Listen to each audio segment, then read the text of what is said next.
Hi, and welcome back to Slumber IV. Well, we are officially in spooky season, only about 2 weeks from the big day. They say Halloween is the day where monsters get to roam freely, their one day of walking the streets with us. What defines something as a monster? Is it because they are evil? Or is it because they are different from us and not easily understood? In today's tale, we get to learn about the Candy Corn Man, a monster who feeds off of candy corn, hence the name. What are the Candy Corn Man's motives? Listen in on this tale written by A.W. Smith as we find out. Also, please consider checking out the writer's website, which you can find in the description. Although it is my voice that you're listening to, and yes, I do occasionally write stories for this channel, videos like tonight's would not be possible without the generosity of people like A.W. Smith. So please, if you enjoyed, check out his links. But not before leaving a like rating and a comment letting us know what you think of the story. Well, now that the introduction is out of the way, enjoy the story and have a great night.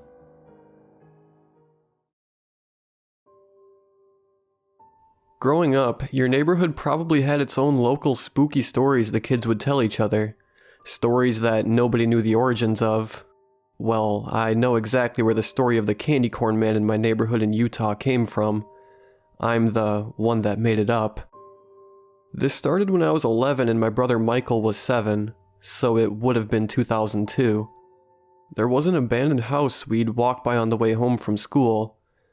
Any of you that grew up in smaller towns probably had at least one of those around. The Candy Corn Man lived in that house, I told Michael one day in September. Well, nobody was sure he was actually a man, since nobody had really gotten a good look at him.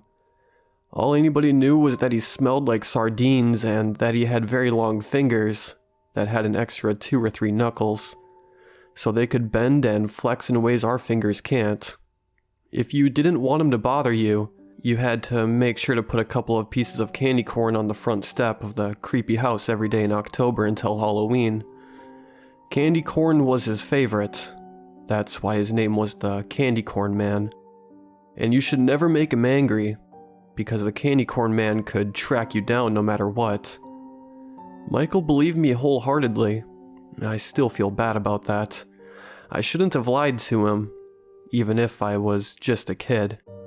He still believed in Santa at that point, and since you gave cookies and milk to Santa, he guessed it made sense to give candy corn to the Candy Corn Man. Michael believed me so much that he told all the other kids in the neighborhood about the Candy Corn Man, and soon enough, everyone knew about him.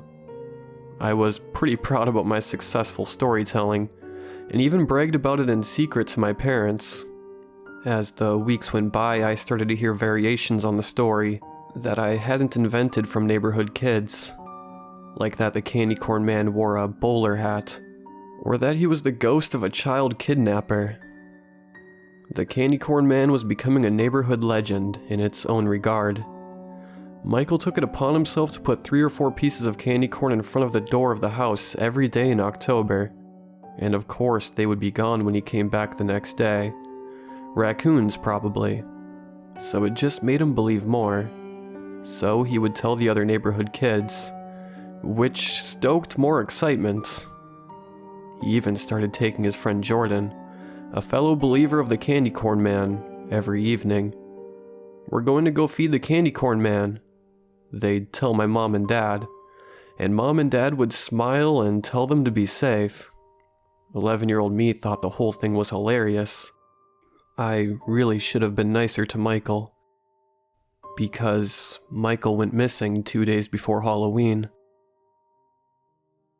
According to his teachers, he had left school that day, but he never made it home. I remember all the policemen at my house. Our town only had about 30,000 people, and kids don't go missing very often. My mom was distraught. She had pulled up the couch next to the front door and slept there, hoping Michael would walk through the door. My dad didn't go to work, of course. He would be out in the car, driving around and trying to call out for Michael. The police said they were doing everything they could. I cried a lot. Halloween was canceled at our house when it came, of course. Michael had been missing for 3 days by the 31st, and I didn't want to go trick-or-treating without Michael.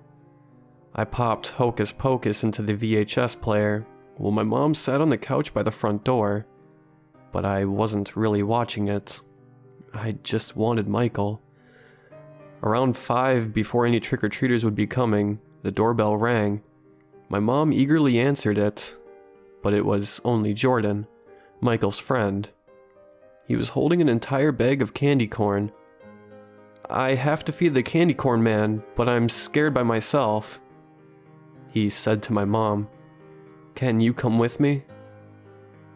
My mom scolded Jordan and cursed his parents. He really shouldn't be out by himself. Jordan pointed out that if she went with him, he wouldn't be alone. A smart 7-year-old. She sighed and told him that she really needed to be home in case Michael showed up. But the old house was close enough and it was still light out, so she agreed to send me with Jordan, so long as I took her cell phone and my pocket knife. Looking back, she still probably shouldn't have let me go, but she was exhausted and distraught. Jordan and I walked to that old house. When we got there, it looked just as abandoned and creepy as ever, and the fact that it was Halloween made it worse. "Mr. Candy Corn Man," Jordan called out to the house. "I heard from Robbie down the street that you grant wishes. I brought you a whole bag of candy corn today. I wish that you'd bring back Michael. I miss him. Thank you." He asked for my pocket knife.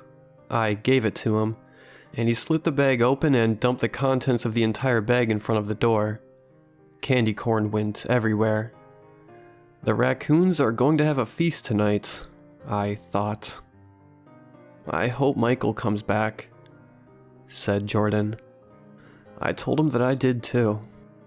And that's when we saw it. 2 long fingers slowly and quietly slid out from underneath the gap of the door.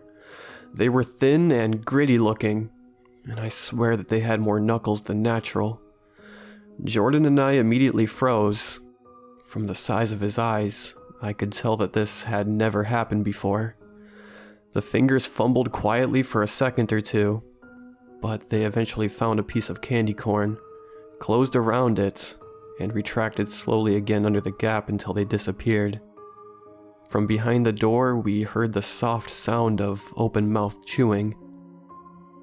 Jordan and I ran as fast as our legs would carry us, and we didn't stop until we got to my house. We told my mom what we had seen. She didn't believe us. I don't blame her. She knew that I was the one who had made up the candy corn man, after all. I walked Jordan back to his house, where we freaked out a little more. I only had a few hours to stew over what I had seen, however, because the police knocked on our door at around 10 o'clock that night, with Michael. He was a little pale and wrapped in a shock blanket, but he appeared physically fine. An ambulance had checked him out. We hugged him like crazy. My mom cried. My dad cried. I was too overwhelmed, and just hugged Michael without saying anything. He hugged back weakly, but told us that he just wanted to go to bed. The policeman asked for a moment alone with my parents, so they told me to take Michael to his bedroom and tuck him in. I did so. I think Michael was asleep before his head hit the pillow. I was making my way back to the living room when I heard the police speaking in low tones. I figured I wasn't meant to hear the conversation, so I stayed behind the corner and eavesdropped. "We got a call around 2 hours ago about a person that wasn't moving in a park about a half-hour north of here," one of the cops said. On-site police found the body of a man, mid-40s, laying in the grass. His neck was completely broken. It looked like his head was on backwards. He had finger-shaped bruises around his neck. Real long, strong fingers. Whoever did this guy in must have been a Superman. We found Michael in a parked car in the parking lot, sleeping. He ID'd the dead man as his kidnapper, but he's really fuzzy on the details about what happened. we're not going to press him any farther. He's safe, which is what matters. To this day, Michael can't remember what happened. We think he suppressed the memory, but I made sure to leave candy corn on the step of that house every day during every October that followed. I still do, 16 years later. And every Halloween, I dump an entire bag on the porch. The raccoons probably get most of it.